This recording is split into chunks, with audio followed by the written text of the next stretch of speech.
Hi అండి, అందరికీ నమస్కారం. Welcome to job box 360 YouTube channel.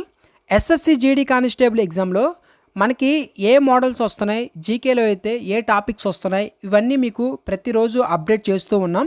వాటిల్లో భాగంగానే ఈరోజు మార్నింగ్ మీకు రీజనింగ్లో కోడింగ్ డీకోడింగ్ సంబంధించి ఏ మోడల్స్ వస్తున్నాయో కొన్ని మోడల్స్ ఎక్స్ప్లెయిన్ చేయడం జరిగింది.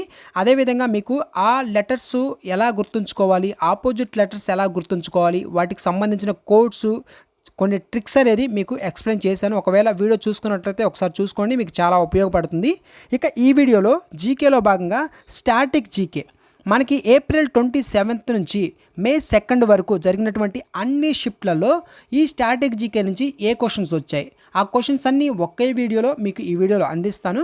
ఇవి అన్నీ నీట్గా ఒకసారి అయితే చూసుకోండి, మీకు ఉపయోగపడుతుంది. ఫ్రెండ్స్, ఇంకా ఈ వీడియోని లైక్ చేయనట్లయితే ఒక లైక్ చేసి ఒక హైప్ ఇవ్వండి, నాకు అది మోటివేషన్గా ఉంటుంది. ఇంకొక నలుగురికి ఈ వీడియో అనేది యూజ్ అవుతుంది. ఓకేనా? మన ఛానల్ ఫస్ట్ టైం చూస్తున్నట్లయితే ఒకసారి మన ఛానల్ అంతా చెక్ చేయండి. జీకేకి సంబంధించి ఇంపార్టెంట్ వీడియోస్ అన్ని అప్లోడ్ చేస్తూ ఉంటాం. సబ్స్క్రైబ్ చేసుకొని ఫాలో అవుతుండండి. డిస్క్రిప్షన్లో మన టెలిగ్రామ్ సంబంధించిన అఫీషియల్ ఛానల్ ఉంది, దాని మీద క్లిక్ చేసి అక్కడ కూడా జాయిన్ అవ్వడానికి ట్రై చేయండి. మీకు ఎగ్జామ్ సంబంధించి ఏదైనా అప్డేట్స్ వచ్చినా కానీ, అదేవిధంగా ఇంకా ఫర్దర్గా ఏ అప్డేట్స్ వచ్చినా కానీ వెంటనే మీకైతే తెలియజేయడం జరుగుతుంది. ఆ గ్రూప్లో కూడా జాయిన్ అవ్వండి, మీకు ఉపయోగపడుతుంది. ఓకేనా? ఇక క్లాస్లోకి అయితే వెళ్దాం.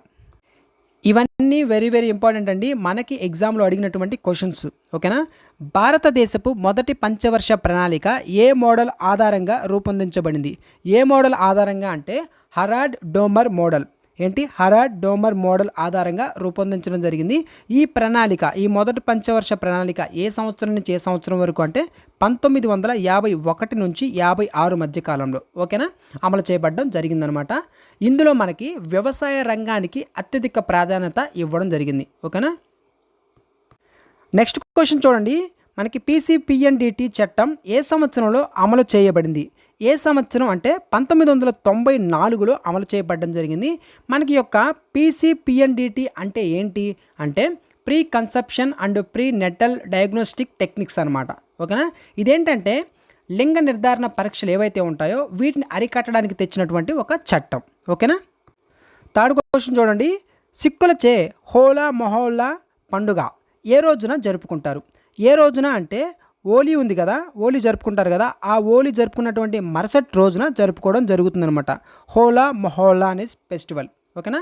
దీనిని సిక్కుల 10వ గురువు అయినటువంటి గురు గోవింద్, 10వ గురువు ఎవరంటే గురు గోవింద్, ఈ పేరు కూడా ఇంపార్టెంట్, గుర్తుపెట్టుకోండి. ఈ గురు గోవింద్ సింగ్ గారు 1701లో ప్రారంభించడం జరిగిందనమాట. ఇదేంటంటే వీరత్వానికి ఒక చిహ్నం, ఇది కూడా ఇంపార్టెంట్, వీరత్వానికి చిహ్నం అనమాట. మనకు అడిగిన క్వశ్చన్ ఇది. దీని మీద రిలేటెడ్గా ఉన్న ఆ అడిషనల్ పాయింట్స్ కూడా గుర్తుపెట్టుకుంటే నెక్స్ట్ మీరు రాయబోతున్నారు స్టూడెంట్స్ ఎవరైతే ఉన్నారో వాళ్ళకు ఉపయోగపడతాయి. ఈ క్వశ్చన్ చూడండి. భారత ప్రభుత్వంలో ₹1 నోటుపై ఎవరి సంతకం ఉంటుంది? ఇది స్పెషల్గా ఉంది చూడండి. సంతకం మనకి ఇక్కడ గమనిస్తే ఆర్థిక కార్యదర్శి, ఫైనాన్స్ సెక్రటరీ యొక్క సంతకం అయితే ఉంటుందన్నమాట. ₹1 నోటు మీద ఎవరి సంతకం?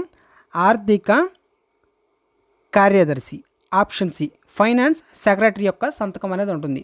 మిగిలినటువంటి అన్ని కరెన్సీ నోట్లపై ఆర్బీఐ గవర్నర్ ఎవరైతే ఉంటారో వారి యొక్క సంతకం అనేది ఉండడం జరుగుతుంది.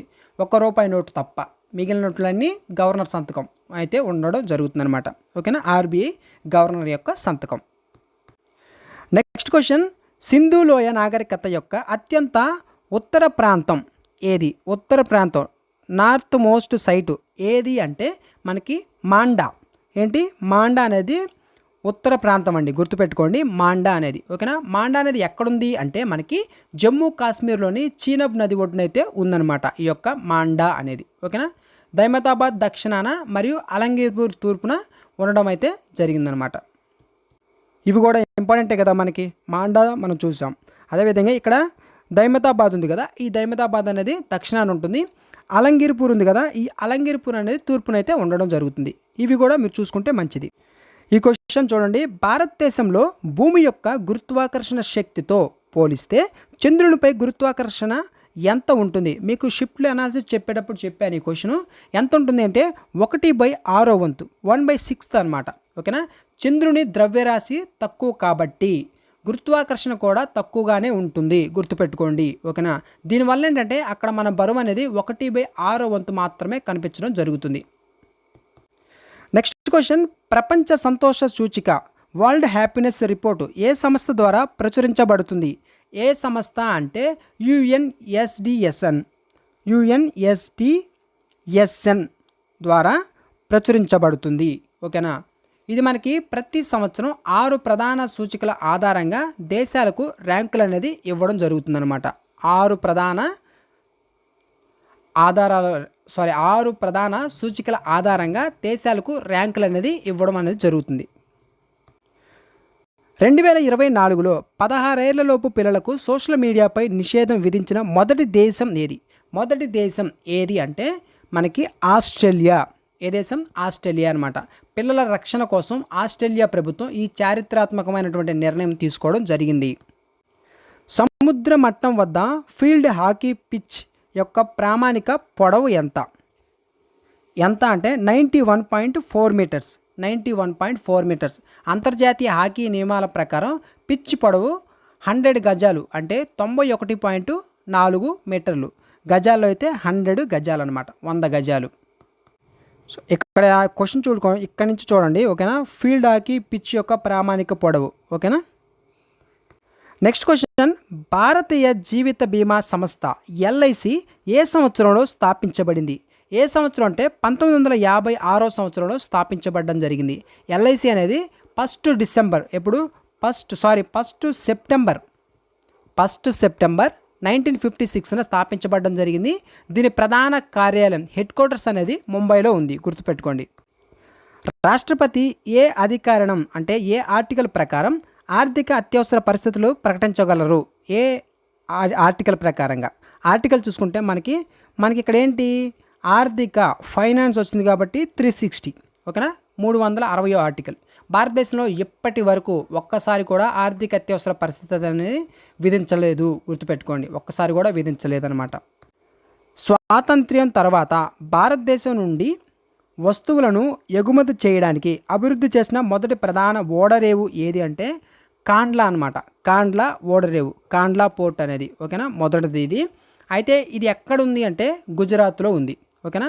మనకి గుజరాత్లో అయితే ఉంది ఇది. పాకిస్తాన్ వైపు వెళ్ళిన కరాచీ ఓడరేవుకు ప్రత్యామ్నాయంగా దీన్ని అభివృద్ధి చేయడం జరిగిందండి. ఓకేనా.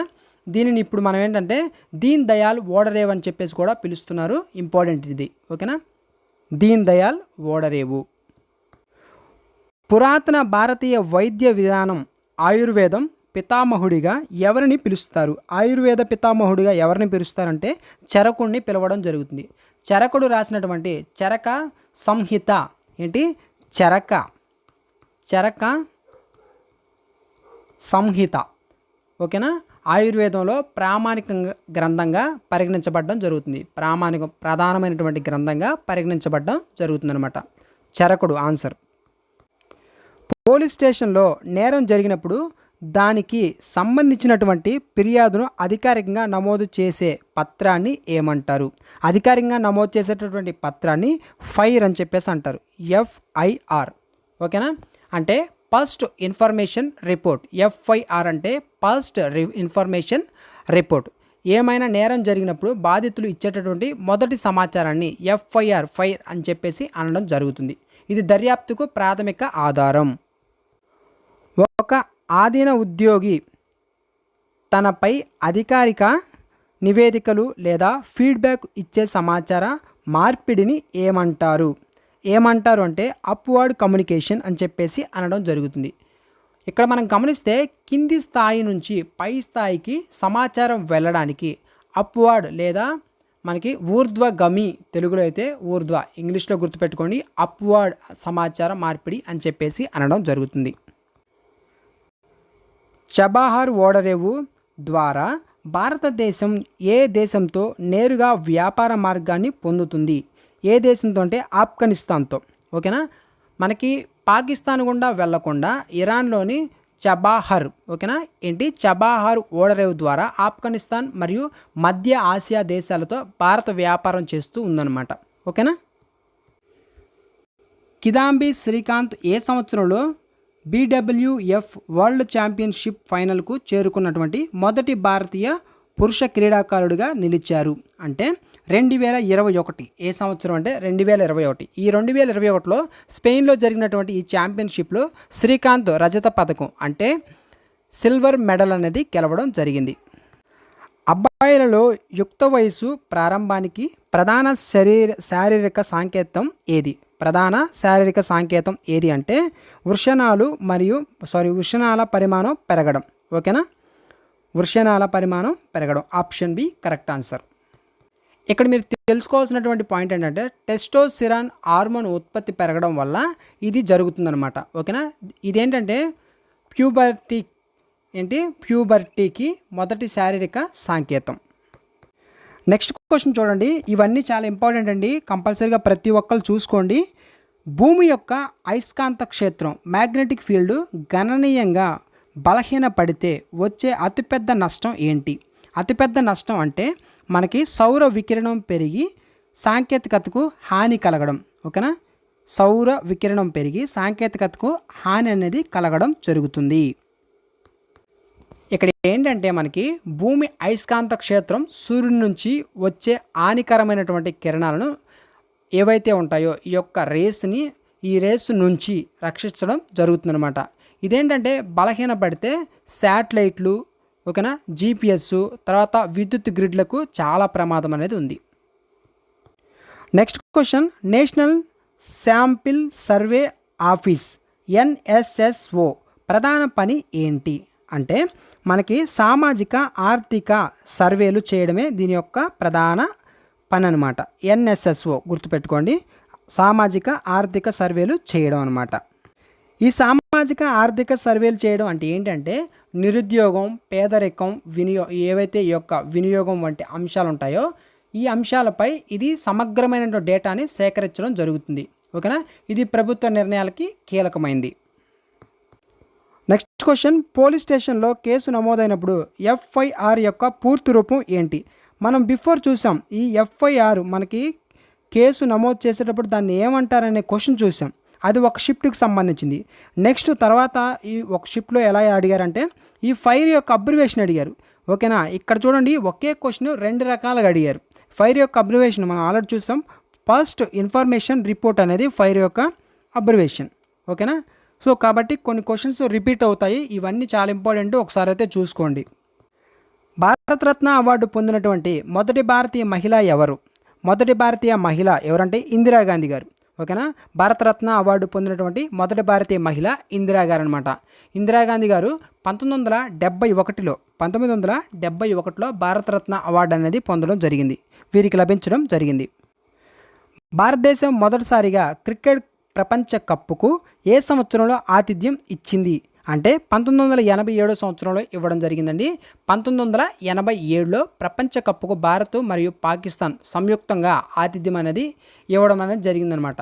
ఓకేనా, ఇది ఇంగ్లాండ్ వెలుపల జరిగినటువంటి మొదటి ప్రపంచ కప్పు. ఈ పాయింట్ కూడా ఇంపార్టెంట్. ఓకేనా, నెక్స్ట్ క్వశ్చన్, 1992 నుండి 1997 వరకు భారతదేశం రాష్ట్రపతిగా ఈ యొక్క భారతదేశానికి రాష్ట్రపతిగా ఎవరు పనిచేశారు అంటే మనకి శంకర్ దయాళ్ శర్మ గారు పనిచేయడం జరిగింది. ఈయన భారతదేశపు 9వ రాష్ట్రపతి. ఎవరు? 9వ రాష్ట్రపతి. నెక్స్ట్ క్వశ్చన్ అండి, భారతదేశంలో అతిపెద్ద ఉప్పు నీటి సరస్సు ఏది? ఉప్పు నీటి సరస్సు ఆల్రెడీ మనం గతంలో ఈ స్టాటిక్ జీకే చెప్పేటప్పుడు మీకు చెప్పాను. ఉప్పు నీటి సరస్సు ఏది? చిల్కా సరస్సు. ఇది ఎక్కడుంది? మనకి ఒడిస్సా రాష్ట్రంలో ఉంది. ఆప్షన్ బి చిల్కా సరస్సు ఎక్కడుంది అంటే ఒడిస్సా రాష్ట్రంలో ఉందండి, గుర్తుపెట్టుకోండి. నెక్స్ట్ క్వశ్చన్, సత్పురా పర్వత శ్రేణి ప్రధానంగా భారతదేశంలో ఏ భాగంలో ఉంది? ఈ క్వశ్చన్ కూడా మనం గతంలో చెప్పుకున్నటువంటి క్వశ్చన్స్లో అయితే ఉన్నాయి. మనం గతంలో ఏవైతే స్టాటిక్ జీకే ఇంపార్టెంట్వి, ఓకేనా, మీకు 100 క్వశ్చన్స్ కూడా ఇచ్చాను. తర్వాత టాపిక్స్ వైజ్గా కూడా చెప్పాను. ఆ క్వశ్చన్స్ అన్నీ ఎవరైతే కరెక్ట్గా చూసి కరెక్ట్గా చదువుకొని ఉంటారో వాళ్ళు కంపల్సరీగా ఈ క్వశ్చన్స్ అన్నిటికీ ఆన్సర్ చేసి ఉంటారు. ఓకేనా, నెక్స్ట్ షిఫ్ట్లలో కూడా వాళ్ళు కూడా కంపల్సరీగా ఆన్సర్ చేసే అవకాశం ఉంటుంది. కాబట్టి ఆ వీడియో చూడనట్లయితే ఒకసారి చూసుకోండి, ఇవి కూడా చూసుకోండి, ఇంపార్టెంటే. ఓకేనా, మనకి దీనికి ఆన్సర్ ఏంటి అంటే మధ్యప్రదేశ్. ఓకేనా, మధ్య భారతదేశం అనమాట. సత్పురా పర్వత శ్రేణి ప్రధానంగా భారతదేశంలో ఏ భాగంలో ఉందంటే మధ్య భారతదేశంలో ఉందన్నమాట.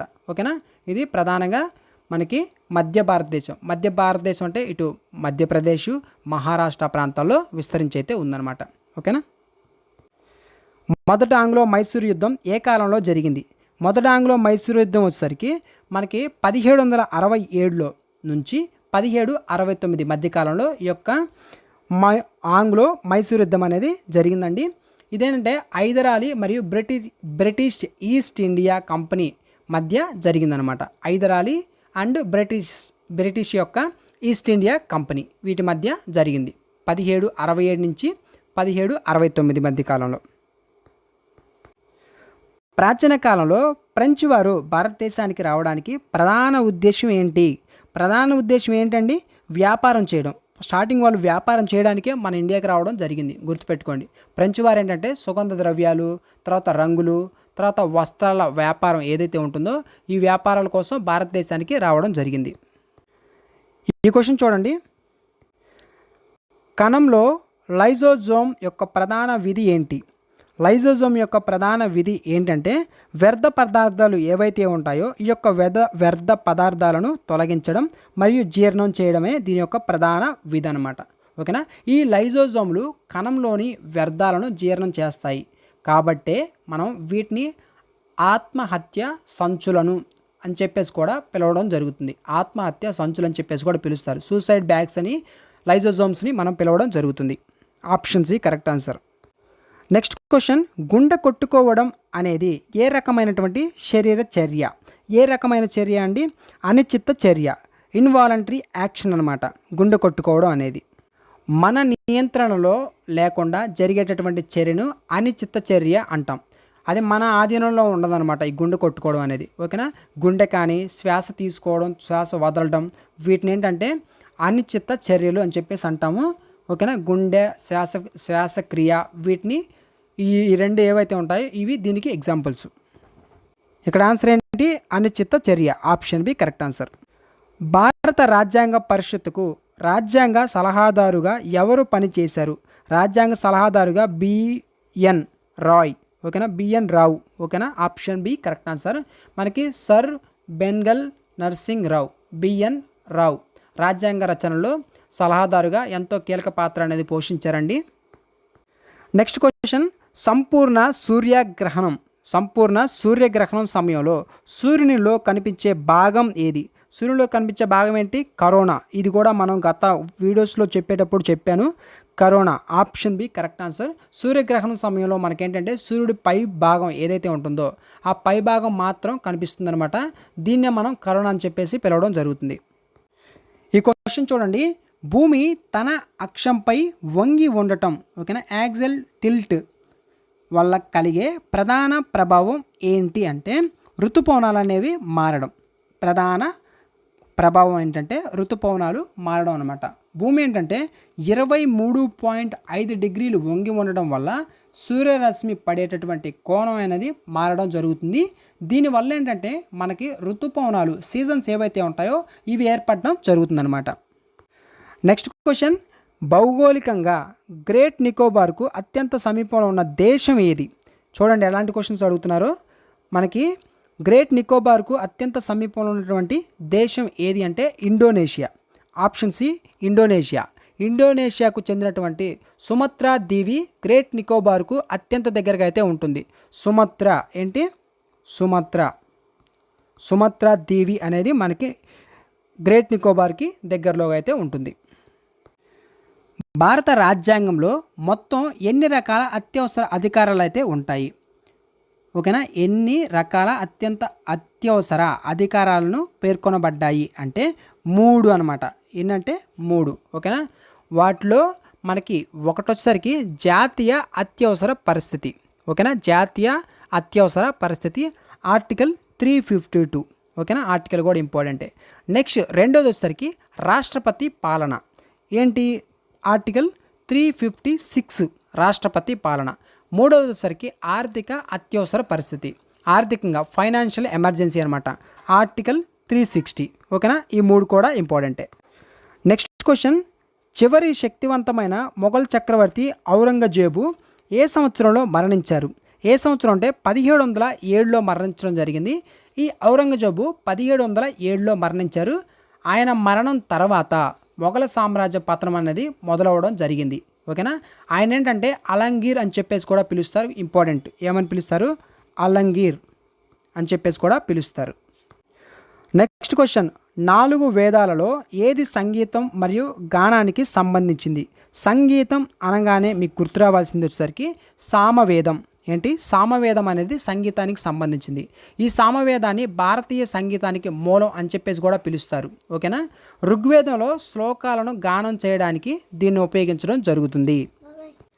Next question, the palace of illusions అనే ప్రసిద్ధి నవలను ఎవరు రాశారు? ఈ నవలకు సంబంధించినటువంటి ఒక వీడియో కూడా చేస్తాను, ఇది కూడా ఇంపార్టెంట్ అనమాట. ఎవరు అంటే చిత్ర బెనర్జీ దివాకరుని అనేవారు ఈ యొక్క నవలకు సంబంధించిన వారండి. The palace of illusions. ఓకేనా. ఈ నవలకు సంబంధించి చూస్తే ఇదేంటంటే మహాభారతానికి సంబంధించినటువంటి ద్రౌపది దృష్టికోణం ఏదైతే ఉంటుందో ఈ ద్రౌపది దృష్టికోణం నుండి చెప్పినటువంటి ఒక ఆధునిక నవల అన్నమాట ఇది. నెక్స్ట్ క్వశ్చన్, భారతదేశంలో పంచాయతీరాజ్ సంస్థల్లో మహిళలకు 50% రిజర్వేషన్లు అమలు చేస్తున్న రాష్ట్రాల సంఖ్య ఎంత? రాష్ట్రాల సంఖ్య వచ్చేసరికి 21. గుర్తుపెట్టుకోండి, రాజ్యాంగం కనీసం 33% రిజర్వేషన్లు అన్నీ చెప్పడం అయితే జరిగిందనమాట. మనకి గతంలో 33% రిజర్వేషన్ అని చెప్పారు. అయితే మనకి 21 రాష్ట్రాలు మరియు 2 కేంద్రపాలిత ప్రాంతాలు దానికి 50%కి పెంచడం జరిగింది. ఓకేనా. 21 రాష్ట్రాలు 2 కేంద్రపాలిత ప్రాంతాలు అని చెప్పేసి దీనిని 50%కి పెంచడం జరిగింది. మన క్వశ్చన్ ఏంటి? భారతదేశంలో పంచాయతీరాజ్ సంస్థల్లో మహిళలకు 50% రిజర్వేషన్లు అమలు చేస్తున్న రాష్ట్రాల సంఖ్య అడిగారు కాబట్టి 21. నెక్స్ట్ క్వశ్చన్, అర్యాక వంశానికి చెందినటువంటి బింబిసారుడి కుమారుడు మరియు వారసుడు ఎవరు? అంటే ఎవరు? అజాతశత్రువు. అజాతశత్రువు తన తండ్రి బింబిసారుని హతమార్చి అధికారాన్ని దక్కించుకోవడం జరిగింది. అందుకే అర్యాంక వంశానికి ఈ యొక్క అర్యాంక వంశాన్ని పితృహంతక వంశం అని చెప్పేసి కూడా అంటారు. ఓకేనా. ఇది కూడా ఇంపార్టెంటే మనకి. ఇది చూడండి, భారతదేశంలోని ఏ రాష్ట్రాలు బంగ్లాదేశ్తో సరిహద్దును కలిగి ఉన్నాయి? బంగ్లాదేశ్తో సరిహద్దు కలిగి ఉన్నటువంటి రాష్ట్రాలు భారతదేశంలో ఏవి అంటే మనకి పశ్చిమ బెంగాల్, తర్వాత మేఘాలయ, మిజోరాం, అస్సాం, త్రిపుర. ఈ రాష్ట్రాలు మనకి బంగ్లాదేశ్తో సరిహద్దులు అనేవి కలిగి ఉన్నాయన్నమాట. Option A correct answer. భారత రాజ్యాంగం ప్రకారం మంత్రి మండలిలో మంత్రుల సంఖ్య లోకసభలో మొత్తం సభ్యుల సంఖ్యలో ఎంత శాతం మించకూడదు? ఎంత శాతం మించకూడదు అంటే 15% మించకూడదు. 91వ రాజ్యాంగ సవరణ 2003కు సంబంధించినటువంటి 91వ రాజ్యాంగ సవరణ ద్వారా ఈ పరిమితిని విధించడం జరిగిందండి. 1991కి ముందు భారతదేశంలో పారిశ్రామిక రంగాన్ని నియంత్రించిన పద్ధతిని ఏమని పిలిచేవారంటే లైసెన్స్ రాజ్ అని చెప్పేసి పిలిచేవారు అనమాట. పారిశ్రామిక రంగాన్ని నియంత్రించినటువంటి పద్ధతిని లైసెన్స్ రాజ్ అని చెప్పేసి పిలిచేవారు. ఓకేనా. ఎప్పుడు? 1991 ఆర్థిక సంస్కరణలకు ముందనమాట. ఓకేనా. పరిశ్రమలు స్థాపించడానికి మరియు విస్తరించడానికి ప్రభుత్వం నుండి కఠినమైనటువంటి లైసెన్సులు పొందాల్సి అయితే ఉండేది. దీనినే లైసెన్స్ రాజ్ అని చెప్పేసి పిలిచేవారు. నెక్స్ట్ క్వశ్చన్, కల్బేలియా నృత్యం. దీని గురించి చాలా వీడియోస్లో మీకు చెప్పాను. కల్బేలియా నృత్యం ప్రధానంగా ఏ రాష్ట్రానికి చెందింది? రాజస్థాన్కి సంబంధించింది. ఓకేనా. దీన్ని సర్ప నృత్యం అని చెప్పేసి కూడా అంటారు, స్నేక్ డ్యాన్స్. ఓకేనా అని చెప్పేసి కూడా దీన్ని పిలవడం జరుగుతుంది. దీన్ని ఏంటంటే యునెస్కో అమూర్త సంస్కృతి వారసత్వ జాబితాలో కూడా చేర్చారు దీన్ని. ఓకేనా. నెక్స్ట్ క్వశ్చన్, భారతీయ బాక్సర్ ఎంసి మేరీ కోమ్ ఏ ఒలింపిక్స్లో కాంస్య పథకం సాధించారు? ఏ ఒలింపిక్స్లో అంటే లండన్ 2012 ఒలింపిక్స్లో కాంస్యం అనేది సాధించడం జరిగింది. ఈ క్వశ్చన్ చూడండి, సిక్కింను టిబెట్తో కలిపే కనుమ ఏది అంటే నాతుతులా పాస్. ఓకేనా. ఈ క్వశ్చన్స్ అన్నీ చాలా అంటే చాలా ఇంపార్టెంట్ అండి. మీకేంటంటే ఈ క్వశ్చన్స్లోంచి కూడా రిపీట్ అయ్యే అవకాశం ఉంటుంది. ఆల్రెడీ మీరు FIR ఫైర్ గురించి చూశారు. ఆ క్వశ్చన్ మనకి 2 విధాలుగా అడిగారు. గత వీడియోస్లో కూడా మీకు చాలా క్వశ్చన్స్ అనేది అందించాను. ఇక్కడ మనకి కల్బేలియా డ్యాన్స్ కానీ ఇలాంటి క్వశ్చన్స్ అన్నీ గతంలో మనం వీడియోస్లో మాట్లాడుకున్నాం. అవే క్వశ్చన్స్ ఇక్కడ కూడా వస్తున్నాయి ఎగ్జామ్లో. కాబట్టి ఎవరైతే గతం నుంచి మన ఛానల్లో ఫాలో అవుతూ అవన్నీ చూసుకుంటూ వచ్చారో వాళ్ళందరికీ మ్యాక్సిమం ఎగ్జామ్లో ఆ క్వశ్చన్సే రిపీట్ అయ్యే అవకాశాలు ఉంటాయి. ఓకేనా. ఈ వీడియోని కూడా ఇంతవరకు చూసిన ప్రతి ఒక్కరికి కూడా ఈ క్వశ్చన్స్ అనేవి చాలా ఉపయోగపడతాయి. నేనైతే సీరియస్గా మీకు ప్రతి వీడియో అందిస్తున్నాను. మీరు ఆనెస్టీగా నిజాయితీగా ప్రతి క్వశ్చన్ని నీట్గా చూస్తూ ఎవరైతే నేర్చుకుంటారో వాళ్ళకి ఎగ్జామ్లో మంచి స్కోర్ వచ్చే అవకాశం అయితే ఉంటుంది. మీకు రీజనింగ్ కూడా అందిస్తాను. ఆల్రెడీ ఒక వీడియో అప్లోడ్ చేశాను, వరుసగా వీడియోస్ వస్తాయి. అదేవిధంగా అర్థమెటిక్ కూడా ఏ మోడల్స్ వస్తున్నాయో చెప్పాను, జీకేలో కూడా ఏ టాపిక్స్ వస్తున్నాయో చెప్పడం జరిగింది.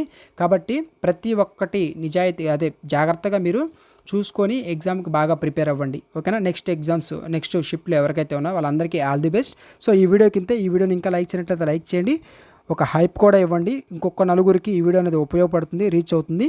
మన ఛానల్ ఇంకా సబ్స్క్రైబ్ చేసుకున్నట్లయితే వెంటనే సబ్స్క్రైబ్ చేసుకొని ఫాలో అవ్వండి. Thanks for watching.